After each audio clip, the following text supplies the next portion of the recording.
6h28 en ce 15 octobre 2015. Aujourd'hui dans l'histoire, on voyage dans le temps tous les matins avec vous, Franck Ferrand, bonjour. Bonjour à vous deux. Alors à quel 15 octobre vous a déposé votre machine à remonter le temps? Le 15 octobre 1959, Thomas, le jour de l'attentat de l'Observatoire. Ce soir-là, François Mitterrand, qui est le sénateur de la Nièvre à l'époque, dîne chez Lippe, la fameuse brasserie du boulevard Saint-Germain. Il en sort tard, un peu avant minuit. Il s'installe au volant de sa 403 pour rentrer chez lui, rue Guinemer. C'est pas très loin, hein. Oui. Il tourne dans la rue de Seine. Il contourne bientôt le Sénat. Son appartement est à 2 pas. Mais juste avant de s'engager dans sa rue, il jette un regard au rétroviseur. Et il est suivi. Exactement, on ne peut rien vous cacher. Il décide alors de bifurquer vers le boulevard Saint-Michel, histoire de vérifier.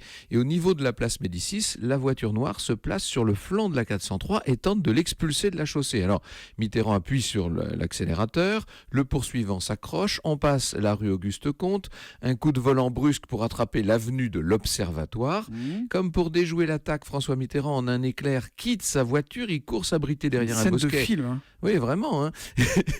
Le bosquet sépare l'avenue du Jardin, vous voyez, et c'est à ce moment-là que l'autre voiture déboule. Un des passagers décharge une arme automatique sur la 403 et on va retrouver 7 impacts de balles. Alors si je me souviens bien, Franck, on n'a jamais vraiment su qui avait fait le coup. Hein. On a accusé les partisans de l'Algérie française, on est en 59, je vous le rappelle, l'extrême droite, etc. Bientôt, un certain Robert Pesquet affirme dans la presse que c'est lui qui a tout manigancé, avec la complicité de Mitterrand en personne. Tout ça n'aurait donc été qu'un coup monté pour doper un peu la popularité du sénateur de la Nièvre.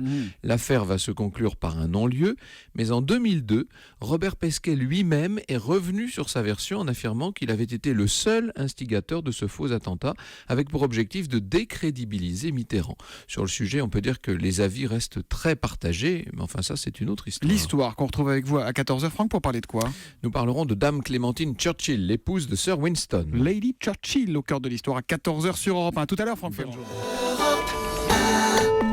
journée.